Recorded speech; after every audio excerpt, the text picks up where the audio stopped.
Okay. I've just started the recording for this first session, and I welcome you to this webinar we have foreseen as part of this journey towards the digitalization of the library in Africa that started already some months ago, and this webinar is just a piece, it's just a part of our journey. I will be moderating this 1-hour webinar, and with me there is also Lisa, that is also heavily supporting the process here from the Torino team. As I said before, there will be a recording available so that if both Maria, George, and Magnus, if he's not able to join, at least they could listen. And I also see that Christina from the Torino team also just connected to the webinar room. So welcome, Christina. We have just started the session. The reason why we are having the webinar today is not only to have an online session where we can also get some of the updates from your different offices, but also to provide you with the opportunity to hear a real case study from another UN agency. You already had the opportunity while you were here in Torino to connect with the colleagues from the Digital Library in Torino and to hear also the experience from our colleagues here in Torino. Christina also was one of the team members who shared their experience with digitalizing the traditional library here on campus. And we thought it was a good opportunity to hear also from FAO, the Food and Agricultural Organization of the UN. So today we also have Justin Kizenga. Justin, can you hear us? Can you quickly say hi? Hi, I can hear you clearly. Thank you. Yeah, we can hear you very well. Justin accepted to kindly give us an overview and debrief us on his experience as Knowledge and Information Management Officer at FAO, now based in Rome. And basically, the format of today's webinar is very simple. I will connect and let you see the second slide of this simple PowerPoint. So I will let Justin introduce himself for 5 minutes, 10 minutes, so that it just gives us a background about what he does, what is his role specifically at FAO. And after this short introduction, we prepared a series of questions that for Justin to answer that also connect to the challenges and the topics that we have discussed during the workshop in Turin, so that we can also connect his experience with the current project that we are all involved in with the regional office of Africa. And then after this 30 minutes, let's say, interview format, we will open the floor so that you can all also ask a question or provide comments, and so benefit from Justin's experience in digitalization of the library. I will recommend you that during the talk and the experience that Justin will share, you can take the benefit of the chat to provide your comment, or if you have some question that you want to make sure are going to address at the end of the interview, so that we can make sure that we gather all these comments and we will ask them to Justin. Otherwise, you can also, at the end of this interview, you can also turn on your microphone and ask your question directly to Justin. So I think that's it for the introduction. I don't know if you have any questions regarding that. Otherwise, I will just give the floor to Justin so that he can introduce directly himself. Gebrai, would you like to add something to what I said, or is it fine with you if we go ahead? I think in the best interest of time, we should go ahead, and okay. Appreciate our guest from FAO, of course. That's fine. Therefore, Justin, the floor is yours, and we will hear you. Sure. Let me introduce myself. Thank you very much for giving me the floor. I'm Justin Kizenga, working at headquarters of FAO in Rome as Capacity Development Officer. Incidentally, I moved to HQ in November last year. I was based in Accra at the Regional Office for Africa, where I worked from 2002, January 2002 to be specific. I was working there as a knowledge and information management officer, and among the many responsibilities that I had at the regional office was to oversee library and information services in the region, and that is one area that brought me more into work related to FAO's library activities, more so in the region. And so the experience that I'll be sharing with you is specifically what was happening in sub-Saharan Africa, in FAO country offices, sub-region offices, and of course the regional office for Africa. And that is what I'm going to focus on. And before that, I had a lot of experience working in libraries in Africa, computerizing various libraries in Zambia, Lesotho, and Namibia, and also supporting and setting up internet connections and services in the same three countries that I've just mentioned. I think that's what I'll do briefly for an introduction, and then the other things will come in and will be guided maybe by the questions that will be asked, and I should be also be able to throw in other relevant information. Thank you, Justin. Then thank you for this short introduction, and then I think we will start with this first meaningful question we have.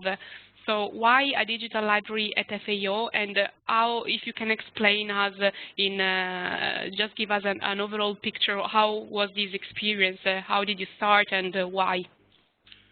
Okay, maybe let me give you a brief background, or let me highlight the factors that led to digital libraries within FAO.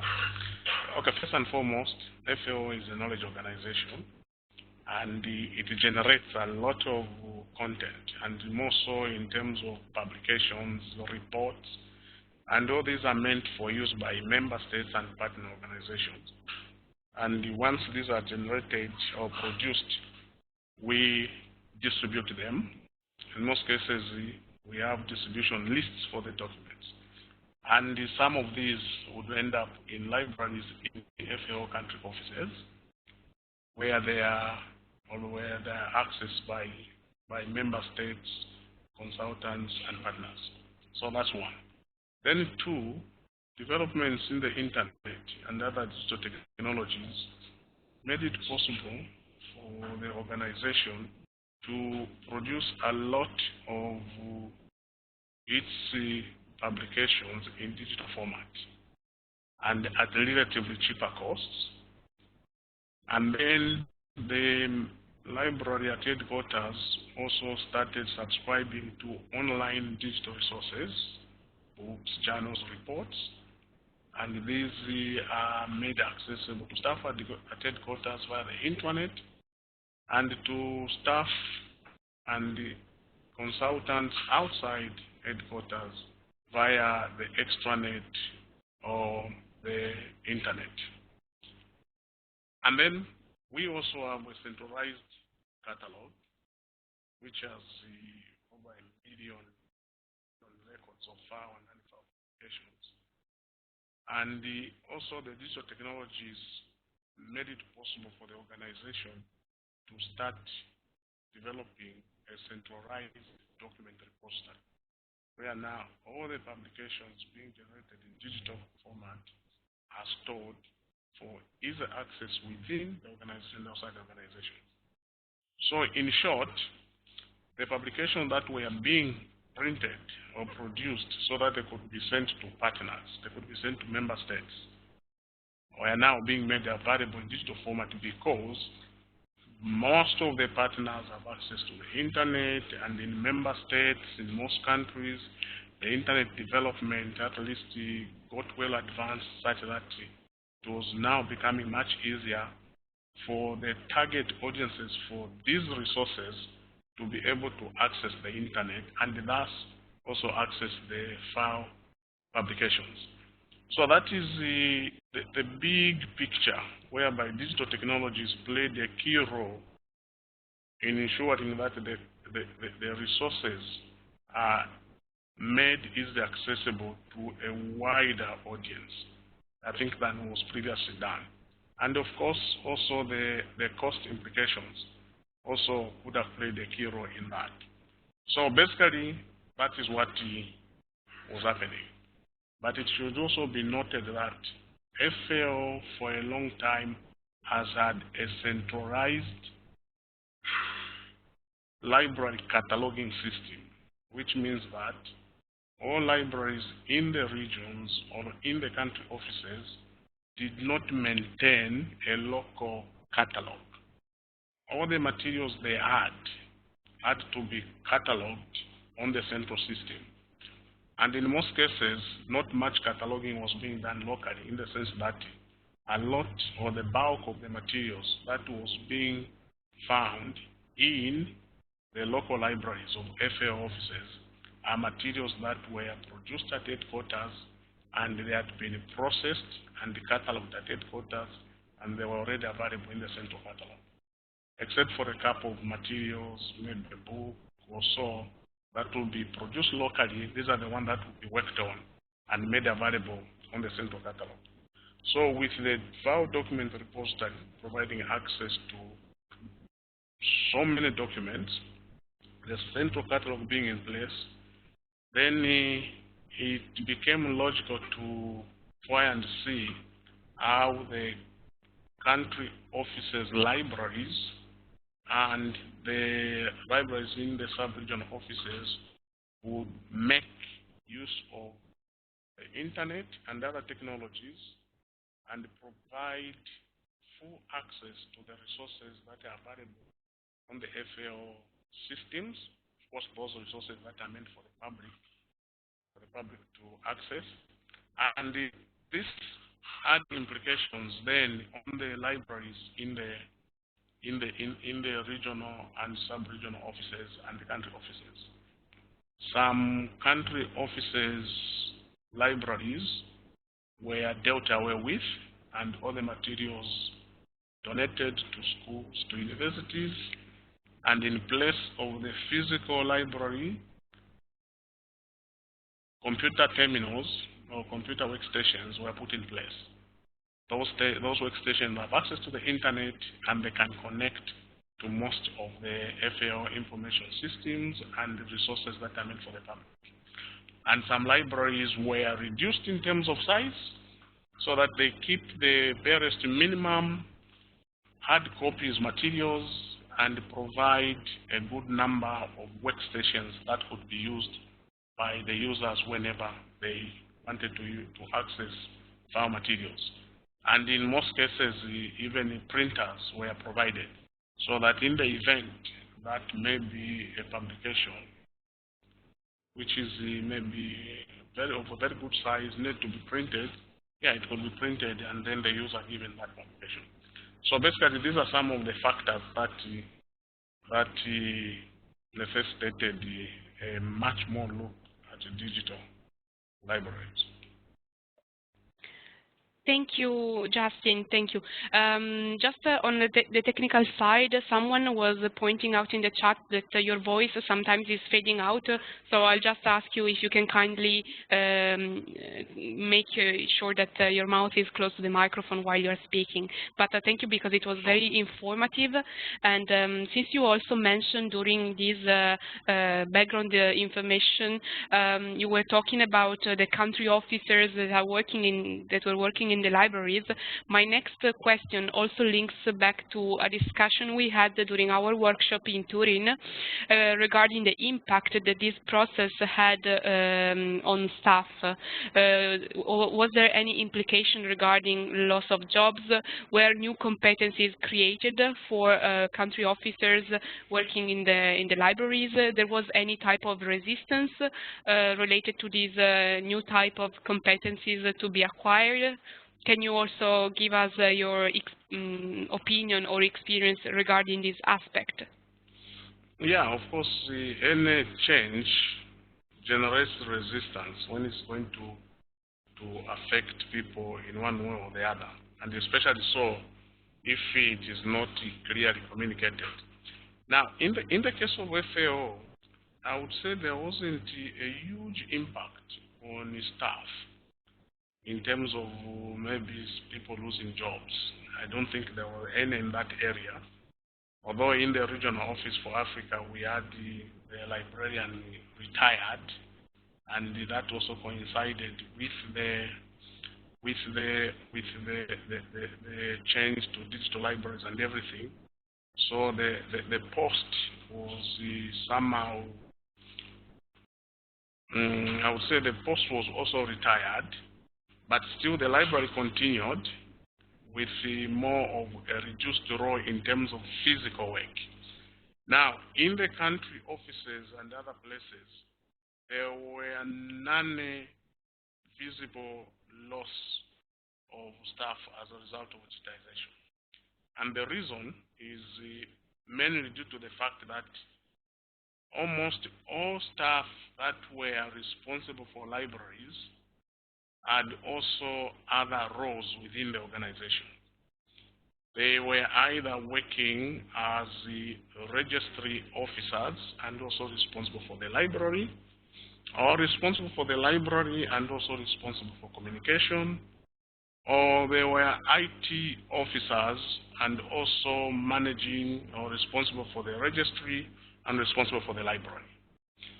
So basically what happened was the physical library is done away with, and the idea of an online remote access to online resources is put in place, and then the next thing is then to reorient the staff so that they become familiar with their new roles, the roles of providing access to online resources or facilitating access to online resources being generated by the organization. Basically, that is what happened in most places where the physical libraries were done away with or were reduced.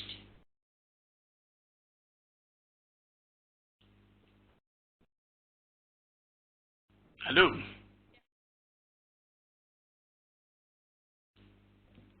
Can you hear me?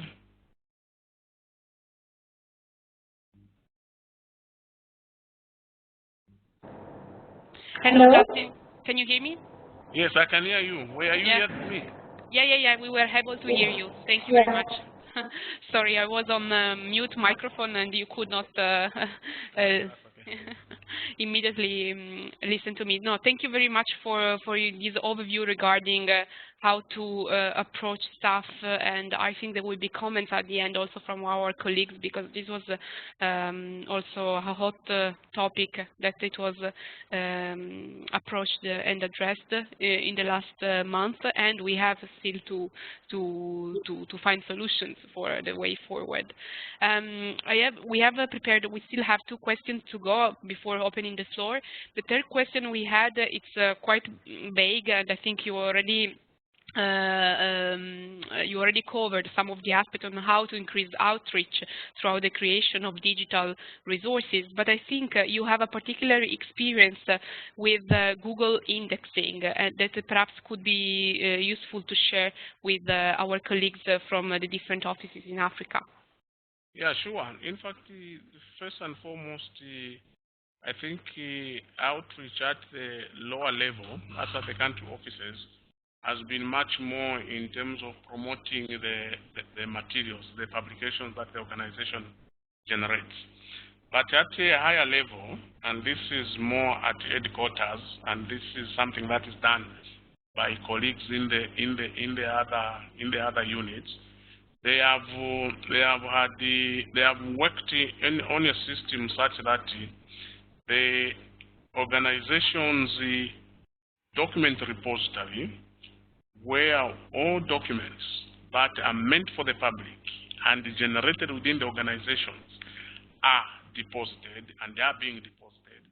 And there is a workflow which goes with that. The workflow ensures that every publication, including brochures that are produced by the organization in each and every office, before it is printed, it has to be cleared by the communication office here at HQ.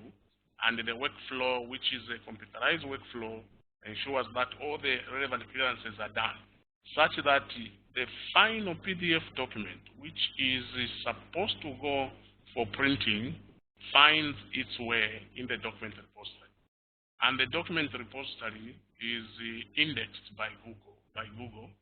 And as a result, most of the documents that are being produced by FAO can be searched on Google. Which has made it even much easier even for staff. Even when we are in the field and we want a document or want to make reference to a document or want to tell people where to get the document, we can use Google to do a search. And if the document was produced by FAO and if it was meant for public access, it is more likely to be found there. And especially documents that were produced from 2014, when it became mandatory for the workflow to be used.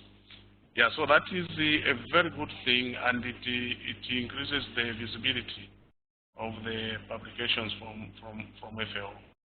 And the colleagues are also collecting the statistics, and statistics more as they relate to downloads, and more so to specifically high-profile FAO publications. Although you can ask each office that has a document in the repository, be it a FAO office in Ghana or FAO office in Namibia or in Pakistan, if they want to check the statistics for that particular document, they can request and they can be given how many times it's been downloaded.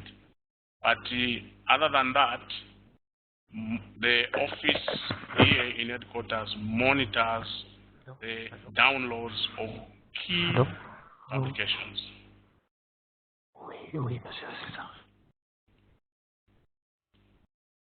Sure. Thank you, Justin. Have you finished, or would you like to complement this your description? No, I've finished on that one. Okay, thank you. No, I think it was particularly interesting, this aspect, because I think it also gives the fact that you were able to use also Google Analytics in your project gives you also access to a set of data that are useful also for the evaluation of your project and the type of digital resources that are used and from who and so. So I think this is also an excellent piece of information that is going to complement this puzzle on digital libraries. So I think we are getting towards the last question, and then we are going to open the floor for comments or questions. So the last question is basically a wrap-up question. Basically, we are asking you if you have any key recommendations from your experience in managing and accompanying this process in terms of communication, in how to communicate this overall idea to stakeholders and how to set the right expectations toward the projects. Do you have any key advice that you would like to share with us? Yeah, I think the key advice is that the key stakeholders, and especially staff who will be involved in the initiative, need to clearly understand what the initiative is about, what is the goal of the initiative, and what are the expected benefits. And they need to be listened to so that if there are any doubts, they are cleared as soon as possible. Because any initiative that impacts on how people do things is likely to be resisted, and that needs to be cleared at the very beginning. And then you also need to go outside. You know, like in our case, don't forget that the publications that the organization has been publishing for years were being sent directly to the ministries of agriculture, to other partner organizations, and to some other academic institutions and university libraries. So these partners were, of course, and some of them, of course, maybe still be expecting to receive the printed copy of the publications. So it is also important that the key partners outside the organizations, they are also kept informed on the developments and the changes, and they are made aware as to what are the suitable replacements that are being in place to ensure that they continue enjoying the same services that they have been enjoying before the new initiative is put in place. Thank you. Thank you, Justin. Thank you very much for answering also this last question. This was part of also what we agreed about sharing your presentation. We thought about structuring the presentation around these 4 quick questions, from the overall overview of the project towards the role of the librarians, the communication, and also the outreach, the increased outreach. Myself and Lisa were taking note while you were speaking, so that we are also able to produce after this online session a one-page document with all information that you share, so that it can also be digested afterwards. But now I would like to open the floor to see if our colleagues from the regional office for Africa and the other ILO offices, African offices, will have any question or comment or anything, so that we can take benefit of Justin's presence and the experience and see what other links can be made between these 2 projects. Gebrai, would you like to? I'll just open the floor with you. Would you like to share something with Justin or with the rest of the group?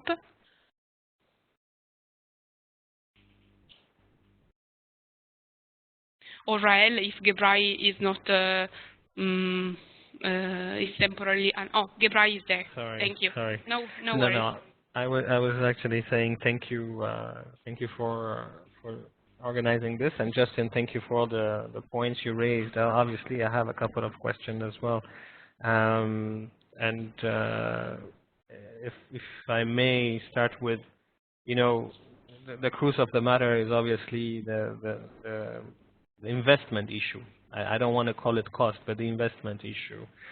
So I was wondering if you could share a sort of a budget breakdown of what FAO had to go through to put in place this project. That would help us at the Africa level to make also, increase the strategic buy-in that obviously we have in principle, but comes the nitty-gritty, comes the detailed process of implementation. We obviously would have to make a couple of rearrangements. So it would be interesting to have that, if it's possible, a sort of a more detailed and precise budget allocation for the whole process. That would be my first query. The second point is also, I really appreciate the fact that you sort of make us understand that whether it's HQ, regional office based in Accra, sub-regional offices, country offices, were all involved in this process from the onset. And for that, again, I would like honestly to request, I don't want you to go back to what you already said, but to elaborate a little bit on the technical aspect of it, how that was done, how did you manage to convince perhaps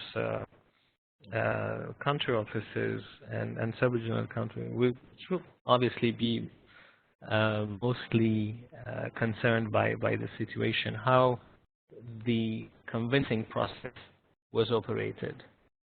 These are my two queries for the time being. Thank you, Justin. Okay, and I think they are quite tough questions. No, there's no tough Yes, question for but Justin Chisenga. I will address them.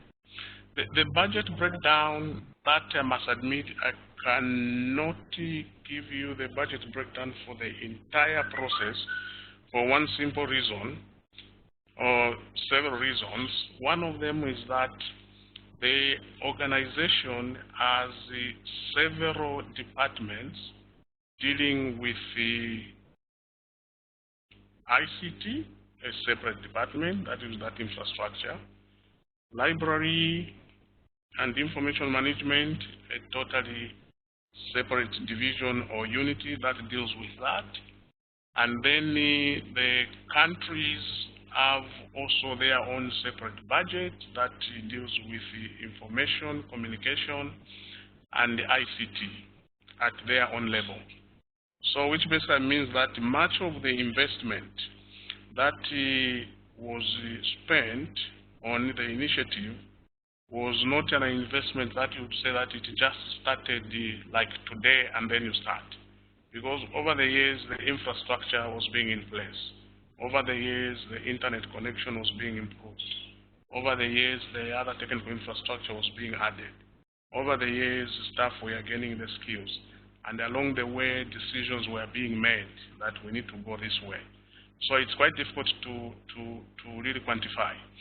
But if I may briefly indicate the cost figures that I had just for the regional office for Africa, or the cost areas that I had for the regional office for Africa, because we needed to first of all, in the first place, the librarian had retired, so we had not recruited any replacement. I recruited, I think, about 5 temporary staff to work on cleaning out the collection. It was almost about 15,000 volumes, cleaning out the collection. And the major part of the cleaning out was to check which of the materials were already available in the FAO catalog system and which one were not. All those that were available were put aside and donated. Those that were not available in the FAO catalog system were to be cataloged and scanned so that they added to the system. And once everything had been removed, there was also cost for buying new tables. Those are tables that would allow people to sit and use computers properly. And then I think 5 new computers were added into the place, and furniture that made everything now look much, much better than this huge building. And besides, because of the restructuring and the reduction in the number of materials, the shelves were also donated, made with about 4 shelves, out almost about 90 shelves or so. So even the office space was reduced, and everything, the furniture, now came in to make sure that the place looks more like a very pleasant place where somebody could walk in. So the costs in that case that were involved were, of course, staff cost, purchasing the equipment, and the scanners. We had no scanners, so we had to buy the scanners. But otherwise, of course, the costs are distributed across the organization in most cases. Technical aspects were much easier to do in the sense that the organization has centralized units that decides on technical equipment, that decides on the internet connectivity. And then we have the centralized headquarters library that oversees, per se, all the decentralized libraries and decides on the technical standards to use, on the systems to use. And already, like I had said, the country libraries and the region office libraries, sub-region office libraries, those that were connected to the system were using the standards or the rules for processing documents that were already established at headquarters. So in terms of saying, okay, this is what we do, it was much easier. The one that came in 2014, which was very critical, was the workflow. The workflow that was going to ensure that each and every publication that is going to be generated in the organization has to go into the file document repository. Yes, that's the one that I think was a little bit tricky, in the sense that people are used to printing sometimes without clearing with headquarters the publications. So when that one came in, the way it worked out was such that a communique was sent from headquarters, I think signed by the Director General, to all the file officers and to all the officers, indicating that a new policy is now in place regarding the treatment of publications, how publications need to be cleared, and effective 2014, all publications will have to go through the workflow that was put in place, which is an internal workflow. So that is how that one came in. But otherwise, the technical infrastructure and the others, they are managed by centralized offices that in some cases even also to some extent provide the budget for that. Okay, thank you. Thank you, Justin. Gebrai, do you have any follow-up comment to these answers? Otherwise, I would open and I would ask to other colleagues if they want to intervene. Yeah, there was a second question, but I can wait, no problem. No. Okay, then we can go ahead with the second question regarding headquarters and sub-regional offices, right? Yes, and country offices. Yeah. Yeah. Sorry, country office. Yeah, I think if I remember correctly, this is the question leading to the technical aspects of the systems. Yes. Am I right? Yes, okay. Yes, indeed. Okay. Yeah, if you are working on a digital system, a digital library system that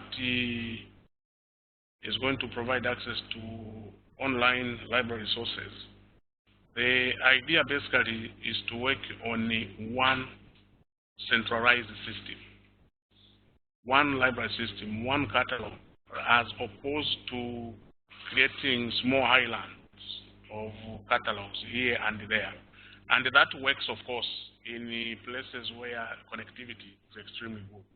Because if connectivity is poor, it's very difficult to have a centralized system. So what FAO has is basically a centralized system. The library system, the one we are using now, is CORE. It's based in Rome, or it's managed in Rome, because I must frankly tell you that nowadays, the way things are, one would not even know where the server is. With so many servers in the cloud, it's possible that it could be based somewhere else. But we have a centralized library catalog, which contains materials published by FAO and found in the HQ library, and even in some country and regional office libraries where they are still maintaining those materials, because the library is supposed to indicate where the material is located. Then we have a centralized document repository, which in other terms people would call institutional repository, where documents being produced by the organization are being deposited. And these are documents, of course, in this context, those that are meant for public consumption. All meeting documents, all books that are coming out now, you are more likely to get them in the document repository. So it is centralized. And at the country level, technically, all that they need in most country offices is access to the internet. Because when they have access to the internet, using the extranet, they can access to internal services, and of course, using the internet, they can also search even through Google or directly to the file library website and access the catalog and search the resources there. So basically, that is how the arrangement is. Now, the technical infrastructure locally is managed by the IT officer. almost each country has an OTC. Countries that are located in one UN building, either the OTC could be the ICT officer for the entire UN building. In Ghana, being a sub-regional office, it has its own IT unity with officers that are even supporting the country offices in terms of IT technical support. So that is the technical infrastructure that is in place. Purchasing equipment, I think it may even be the same with the ILO. The technical specifications are standardized, which basically means that a country office cannot just walk out and buy any computer from anywhere. No, they have to buy the computers that have been defined in terms of standard by the organization. So that is interesting. But the budget for purchasing that computer will definitely, in some cases, have to come from the country office or regional or sub-regional office. So that's how that one usually goes. And I think this is all that I can say on the technical aspect. So as a result, there wasn't much convincing to do as it relates to technical aspects, in the sense that the infrastructure was already in place, although some offices may have had issues in terms of connectivity, which is more related to the country's technical infrastructure where they are located, than maybe to the ability to afford the connectivity. Thank you. Thank you, Justin. Gebrai? Thank you so much. Thank you. Meanwhile, I also see that there is a question from Rael in the chat room for you, Justin, asking which countries in Africa have a digital library now?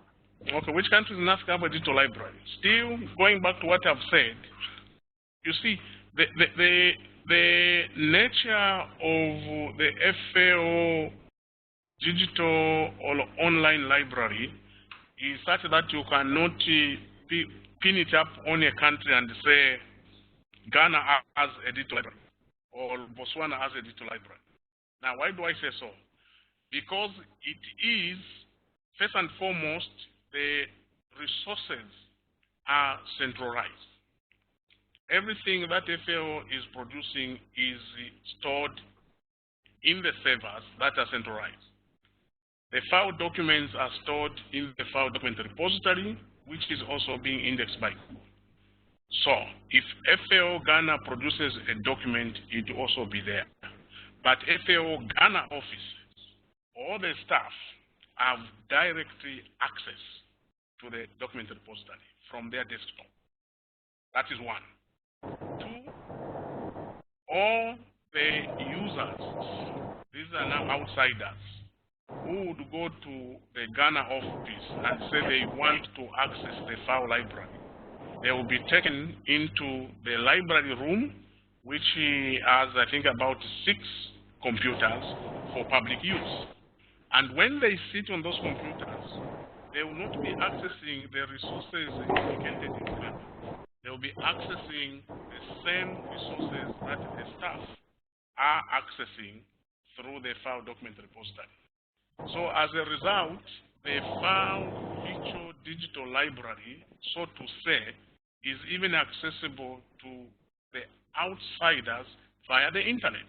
If you get onto the FAO web page and you find the library link, you are likely to find the repository, the catalog, and you can search.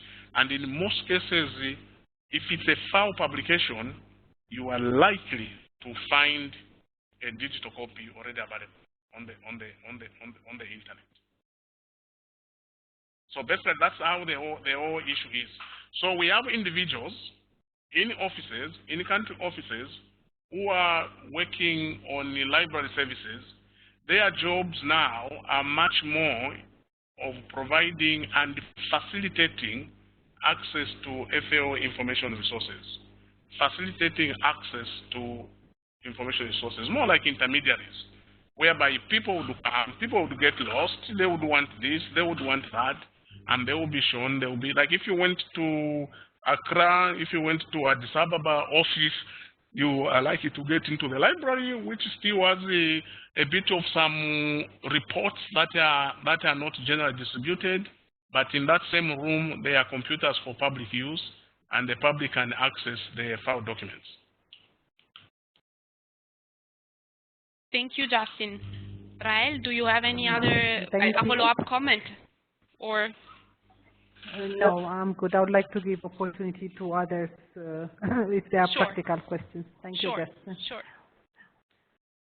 Asma, I saw that you were unmuting your microphone before. Do you have any comment or question that would you like to ask Justin? Yes, I'm not sure if already it was mentioned or no, but I'd like to be confirmed regarding the time frame for the whole project, and if it is valid for all of Africa countries, or what the challenges regarding the time frame from his side.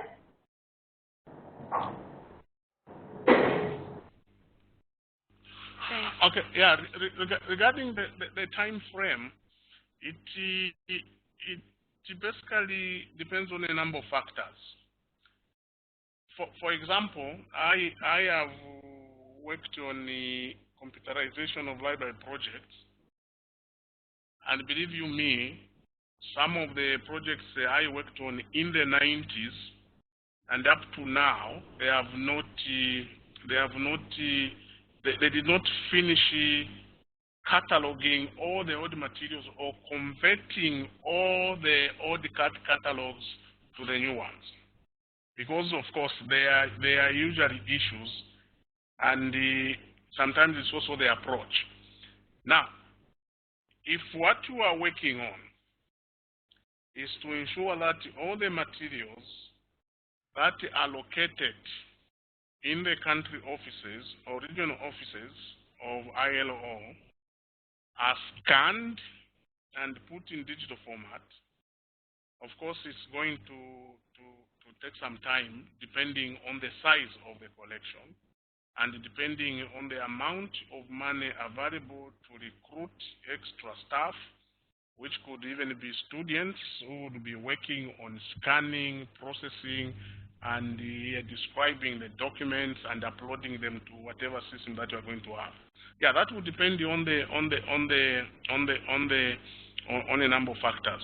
But from my experience, I've noticed that when an initiative like this is handled like a project, it is much easier in the sense that you can define, based on several factors, when you want each and every step to be completed. But if it is handled as one of the normal working activity of a member of staff who is also pressed by other matters, yeah, it can take some time. The one in Accra, 14,000 materials to sort them out, I think I was using about, when the university is closed and I'm able to get student assistants, I think I was having about 5 people working on that, sorting them out, and then scanning the materials that were identified. Yeah, it took almost close to 7-8 months to have the 15,000 materials sorted out and then scanned. And of course, we had only one scanner, and we only had what you would call almost just a slightly better office scanner. Now, I have been slightly involved with the initiative, or I'm aware about the initiative which the ECA library in Ethiopia has been working on, where they have been scanning documents, especially the odd ones that they would want to add into their digital library. They invested in very good scanners and also extra hands, and over 2, 3, 4, 5 years, they did incredible work. Yeah, so the project approach is far much better, whereby the resources are found, the activities are clearly defined, the targets are defined, and the end of the project is also defined. That makes it much, much easier. Thank you, Justin, for your answer. Asma, do you have any follow-up comment on this answer provided? No, thank you very much. Thank you. Then I will just ask Magnus if he has any question or comment for Justin. I saw that meanwhile he could connect. Yes, hello. Hi Magnus. Please Yes. let us know. Thank you very much. We finally made it. Thank you very much, Justin, for the very clear information you gave us. I have a few areas which I'd like to get more information, like you say about the Magnus. Hello. I Can seem you hear not me? to hear you. Hello.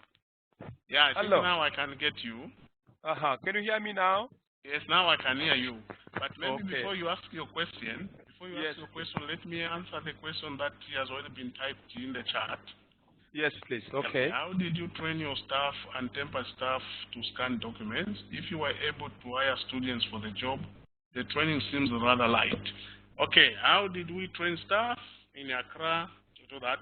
Okay, let me first of all highlight the question of students. Yeah, the students were hired. In fact, the students that were hired were basically library and information science students who would, of course, have even a very keen interest in working on the project, in the sense that it would also give them some additional skills from their work. Now, the training basically involved a number of things. First, they had to be trained about accessing the FAO catalog and searching materials in FAO library or central repository. Why? Because for each document that they had to pick to decide whether we should keep it for scanning or donation, they needed to check if it was already available in the system. Because we did not want to donate documents that could be very valuable, and yet they were only produced within the Africa Regional Office for Africa. And you remember the office has been there since 1969. So there were documents produced in the 70s and the late 80s and early 90s that were basically produced using typewriters, and they could be the only document available. But we were also aware that some of those documents had been sent to HQ and had been scanned. So we needed to be sure. So they were trained in that area. Check the document, is it available? If it's not available, then put it aside. And then the librarian would liaise with me. That's the acting librarian who liaise with me now to make the final decision whether the documents that were selected, because they were not available in the system, whether they were worth keeping in the organization or they could still be donated. So that was the part of the first training. Then the second training was basically using the workflow. How do you ensure that once the document has been scanned, it will go through the stages of approval? And the workflow was much more applicable to documents that had been produced after 2020, especially 2014. Yeah, those are the ones that were basically subjected to the workflow. The one prior to that, we could get authorization from headquarters not to subject them to the workflow. So that was one. And then once that was done, then the other thing, of course, is that if the document goes into the workflow, in FAO we use AgriVoc, which is a thesaurus. They also needed to understand how the subject, the subject descriptors work in that thesaurus, and so that when they put them into the system, the preliminary work is done by them, and then the acting librarian and myself would go through to ensure that at least the work was properly done. So they were done, that was part of the training. And then the scanning. The scanning of the document was also made much easier in some cases, in the sense that in some cases we would have 2, 3, 4 documents, which basically means that we can pick a document and dismantle it into pieces to make scanning much easier and lighter than getting a whole thick document and pressing it on the scanner and not having a very good picture. So they were trained on how to scan the document and how to select the best format that we wanted, and we wanted all documents were to be in PDF, while the scanner offers several file formats. So they were trained in doing all those, and of course, in entering each document that was scanned into a spreadsheet, indicating the basic details so that we can track on the work that was being done, and even the file that is saved as a PDF document, how it should be recorded so that when we look at the spreadsheet, we will see the file, the file code, and we know which document in the folder on the computers relates to that. So those were the aspects that they were trained. And the good thing is that since they were library and information studies students, they already had the training in the general library and information work, and all that we needed was just to give them the training that was very specific to the activities that they were going to do. Thank you, Justin. I will go back to Magnus so that we can also hear his final comment or question. Okay, thank you. That's very few questions. Here, I wanted to know about he mentioned about the terminals or the country offices setting up the libraries.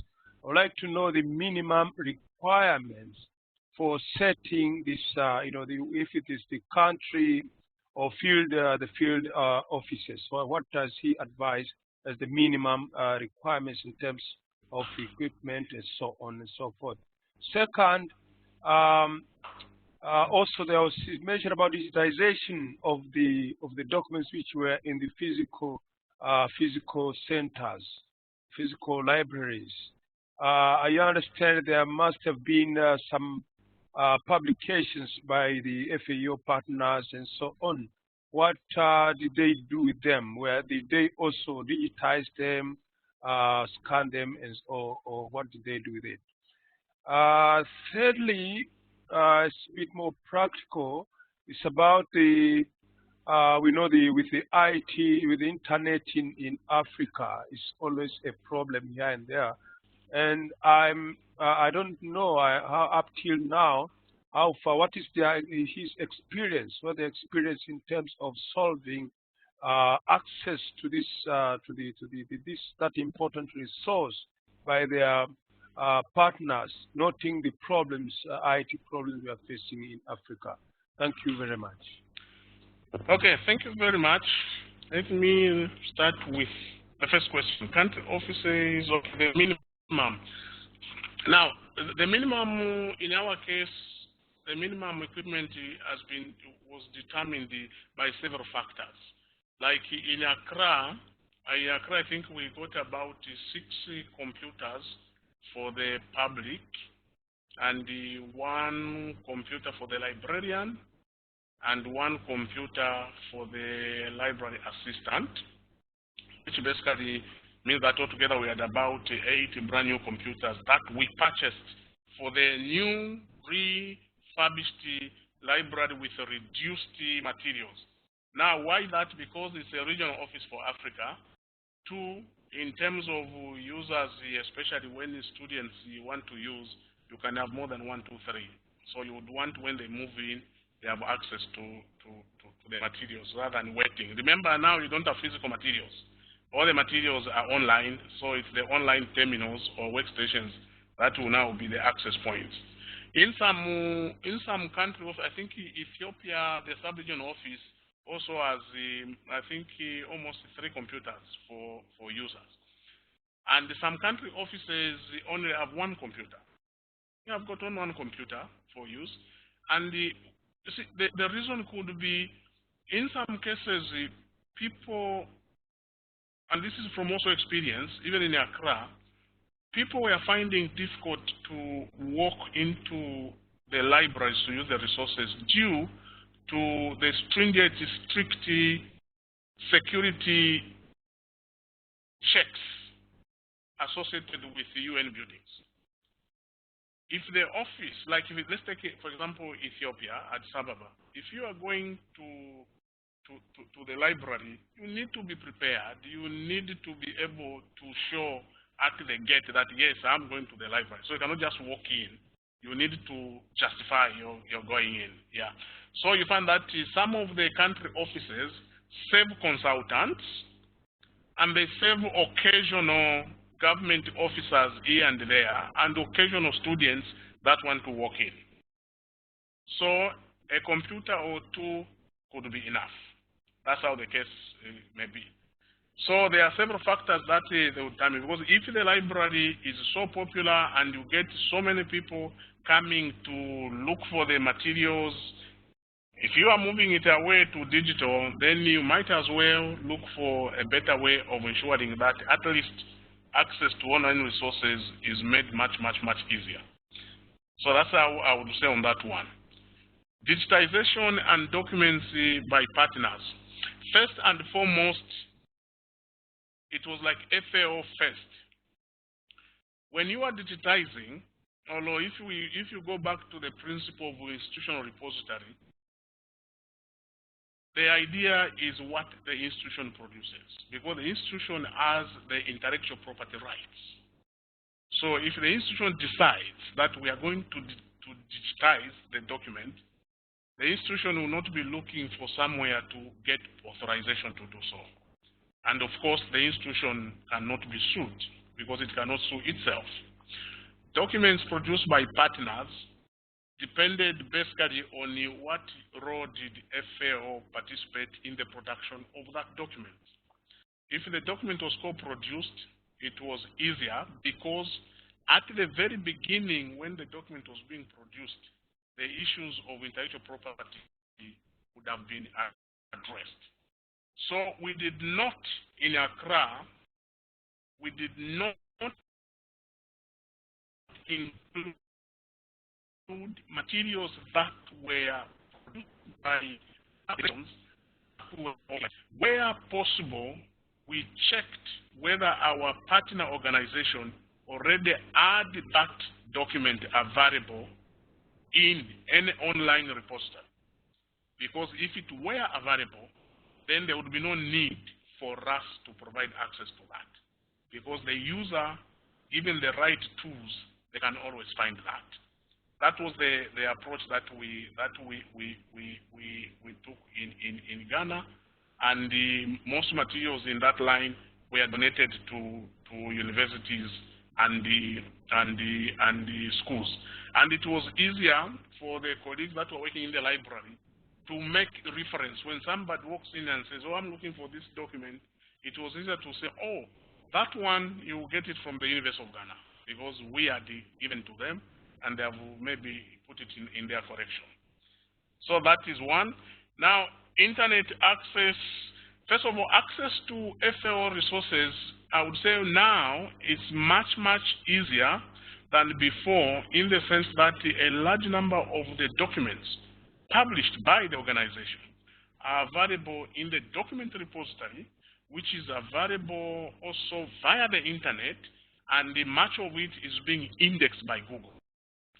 So if somebody searches for food and nutrition publications done by FAO, they are likely to be picked from Google. So it makes it much easier. Now, this basically implies that even a person with the internet access on a smartphone is more likely to access the materials. And you agree with me that internet access on smartphones or on phones in Africa is quite widespread.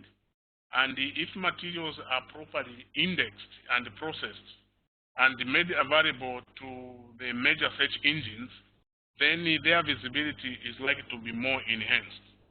Of course, you get issues in the public institutions. If you are talking of people going to public institutions, students in most universities in Africa are slightly much better, because most libraries have access to the internet, and most libraries are also developing what we may call information gateways, where they are indicating or pointing to the various resources that are available related to the courses, the subjects being offered in the university.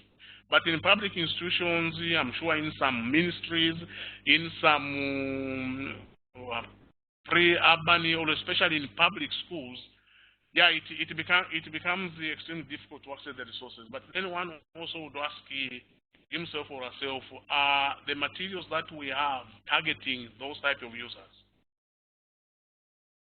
I think that's what I would say on that one. Access is much easier now in the sense that most of the resources are indexed by Google and they can be accessed from any internet-enabled mobile device. Thank you, Justin. I hope, Magnus, you are fine with the answers provided by Justin. Yes, yes. Thank you very much. Very clear. Very clear. Thank you. Thank you. Then I would also say that the recording clock is telling me that we reached 1 hour for this session. Sure. But we thank you, Justin, for your time and for sharing your experience, for your availability.